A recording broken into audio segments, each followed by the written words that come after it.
The most soul-crushing sound in the world isn't a scream or a crash. It's the shrill electronic chirp of a credit card reader flashing the word "declined" in a store full of happy families on December 23rd. My name is Elena, and that sound just signaled the end of my 10-year marriage. I was standing at the register of Toy Kingdom, my cart overflowing with the stuff of childhood dreams. I had the Galactic Explorer set for my youngest, the limited edition art easel for my daughter, and a mountain of stocking stuffers that I had spent months carefully selecting. The line behind me was 20 people deep, tired parents clutching rolls of wrapping paper and checking their watches. I smiled at the cashier, a teenager who looked like she'd been working for 40 hours straight, and swiped our joint rewards card. "Declined," the machine chirped. I felt a slight flush creep up my neck, but I laughed it off. "Oh, sorry, the chip on this one is finicky," I said, my voice projecting a confidence I didn't realize was about to be shattered. I swiped again. Slow. Careful. The little processing circle spun on the screen like a taunting eye. Then that same sharp chirp. "Declined." The cashier didn't even look up. "Do you have another form of payment, ma'am? The line is getting pretty long." I pulled out my phone, my fingers fumbling with the banking app. We had a Christmas and emergency savings account that David and I had been contributing to religiously for 4 years. Every month, $500. It was supposed to have $32,000 in it. That money was our safety net, our Disney fund, and the literal roof over our heads. I logged in, expecting to see a temporary bank freeze or a fraud alert. Instead, I saw a number that made the floor feel like it was turning into liquid. -$412. I didn't blink. I couldn't. I stared at the screen until the pixels started to blur. I scrolled down, my thumb trembling so hard I almost dropped the phone. The transactions were a blur of high-end luxury I had never seen in our house. 2 days ago, $5,000 at Vincenzo's Fine Jewelry. 3 hours later, $2,000 at the Grand Plaza Hotel and Spa. Yesterday, $4,000 at Elite Designer Handbags. None of these were for me. I haven't had a new handbag in 3 years. My wedding ring is a modest band we bought when we were broke college students. I looked at the plastic dinosaur in my hand, meant for my son's stocking, and realized that while I was clipping coupons to save 10 cents on cereal, my husband was spending our mortgage money on a life I wasn't invited to. I didn't say a word to the cashier. I didn't apologize to the people behind me. I just walked out of the store, leaving a $300 cart of toys behind, feeling the cold December air hit my face like a physical blow. I sat in my car in the parking lot, the heater blasting but my body shaking with a chill that started in my bones. I wasn't just broke. I was a stranger in my own life. I spent the next 20 minutes scrolling through 6 months of history. It wasn't just a shopping trip, it was a systematic liquidation of our entire existence. David hadn't just spent the savings, he had maxed out 2 credit cards I didn't even know existed. He had stopped paying the utility bills 3 months ago. We were 2 weeks away from a shutoff notice, and I was just finding out because the big magic of Christmas had finally run out of credit. The drive home was a blur of gray slush and red brake lights. Every festive wreath on every front door felt like a personal insult, a mocking reminder of the domestic bliss I thought I owned until 20 minutes ago. I pulled into our driveway and saw David's car, a late model SUV he'd insisted we needed for safety, but was likely another debt trap I hadn't audited. I sat there for a moment, watching the flickering multicolored lights he'd spent all weekend stringing up. How could he stand on a ladder and hang those lights knowing he had stolen the money for our children's gifts? How could he kiss me goodnight after spending $5 grand on jewelry that wasn't in my jewelry box? I walked through the front door and the smell of pine and cinnamon hit me like a sick joke. David was in the kitchen, humming along to some jazz holiday station, nursing a glass of expensive bourbon. He looked up, his smile wide and effortless. "Hey, honey, get all the shopping done? I was just about to start the cocoa for the kids." I didn't answer him. I walked straight to the kitchen island and laid my phone down, the banking app still open to the negative balance. The silence that followed was heavy, thick with the sudden realization that the game was over. I watched his face transition from playful husband to a man staring at his own executioner. The smile didn't just fade, it evaporated. He didn't even try to act confused. He didn't ask what was wrong. He just stared at the screen, his hand trembling as he set the bourbon glass down with a hollow clink. "Elena, I can explain," he whispered, but the words felt like paper-thin shields against a hurricane. "Explain which part, David?" I asked, my voice terrifyingly calm, even to my own ears. "The 5,000 at the jeweler? The hotel suite? Or the fact that we are currently $400 in the hole and our kids have 0 presents under that tree?" He started pacing, his breathing becoming ragged. The lies started pouring out like water from a burst pipe. He claimed he was investing. He claimed he had a business opportunity that required a high-status appearance. He said he was trying to flip luxury items to double our savings by New Year's. It was the most pathetic, transparent string of nonsense I had ever heard. I walked over to his laptop, which was sitting open on the dining table. I didn't need to be a hacker. I just needed to be a wife who was finally paying attention. I started opening tabs. I found the emails. I found the other life. He wasn't flipping handbags. He was buying them for a girl named Mia, a 22-year-old influencer he'd met at a trade show 6 months ago. The hotel stays weren't for business.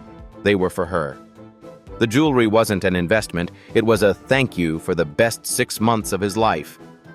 I felt the air leave my lungs. Every late night at the office, every weekend conference, every time he'd told me he was working hard so I could stay home with the twins, it was all fuel for this fire. He had burned our children's future to stay warm in the arms of a stranger. The next 3 hours were a descent into a financial hell I couldn't have imagined in my worst nightmares. I made him pull up every single account, every hidden credit card, and every private message. It turned out David hadn't just spent our savings. He had systematically hollowed out our life like a termite. He had taken out a title loan on his car. He had stopped contributing to his 401k a year ago and had actually cashed it out, paying massive penalties just to keep Mia in designer shoes. As the numbers piled up on the legal pad in front of me, the total hit over $150,000 in debt and lost assets. I looked at him, this man who was now sobbing on the kitchen floor, clutching my knees and begging for one more chance. He kept saying he lost control, like his hand had been forced to swipe that card over and over again. "I was going to win it back, Elena. I had a plan. I just needed a little more time."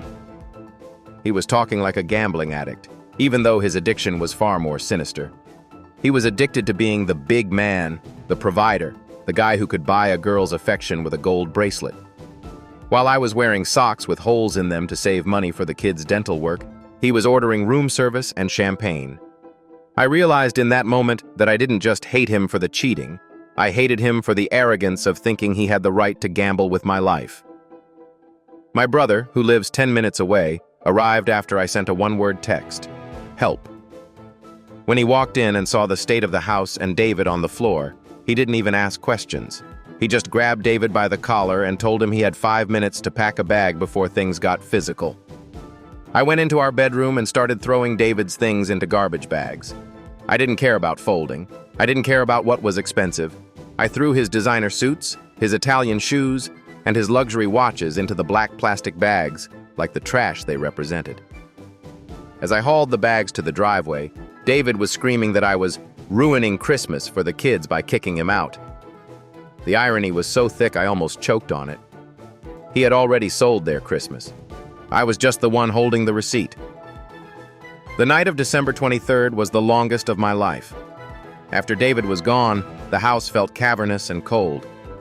My brother stayed on the couch, but I couldn't sleep. I spent the night at the kitchen table with a stack of bank statements and a bottle of wine I'd been saving for New Year's. I realized that my husband hadn't just been a liar. He was a criminal. He had forged my signature on a home equity line of credit, HELOC, application 3 months ago. That was why the mortgage was still paid. He was using the house's own value to pay its own debt, a snake eating its own tail until there was nothing left but the head. I called my lawyer at 6 a.m. on Christmas Eve. I didn't care that it was a holiday.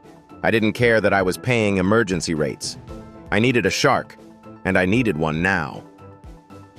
By noon, we had a plan to file for an emergency divorce and an injunction to freeze whatever remained of his paychecks.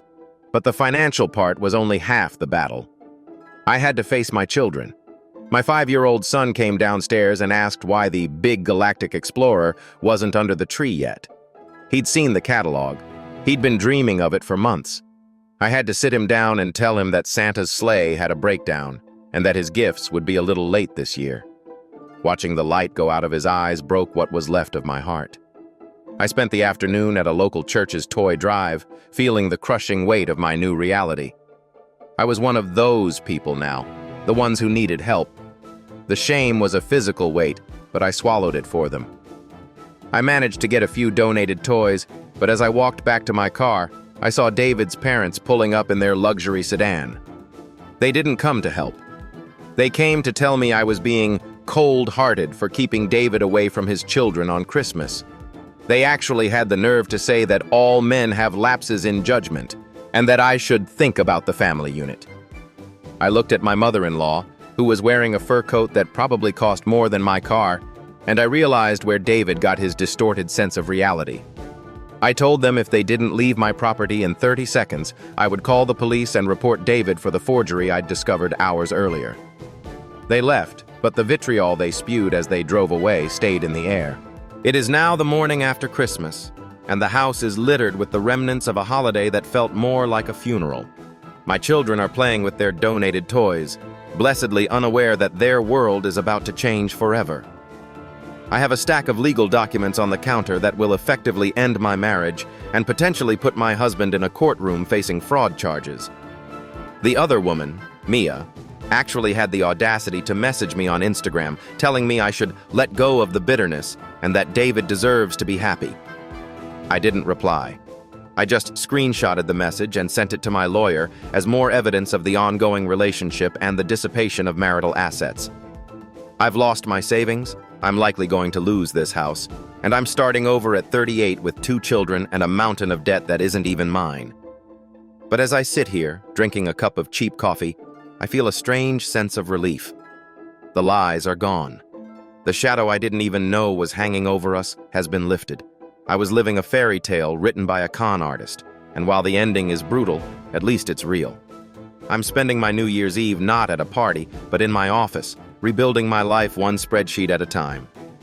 I am Elena, and this Christmas was the most expensive lesson I've ever learned, but I'm finally done paying for David's mistakes. So, what do you think? Is financial infidelity just as unforgivable as the physical kind? Or would you have tried to work through the debt for the sake of the holiday? If you think I was right to kick him out despite it being Christmas, hit that like button and subscribe for more. I'll see you in the next one.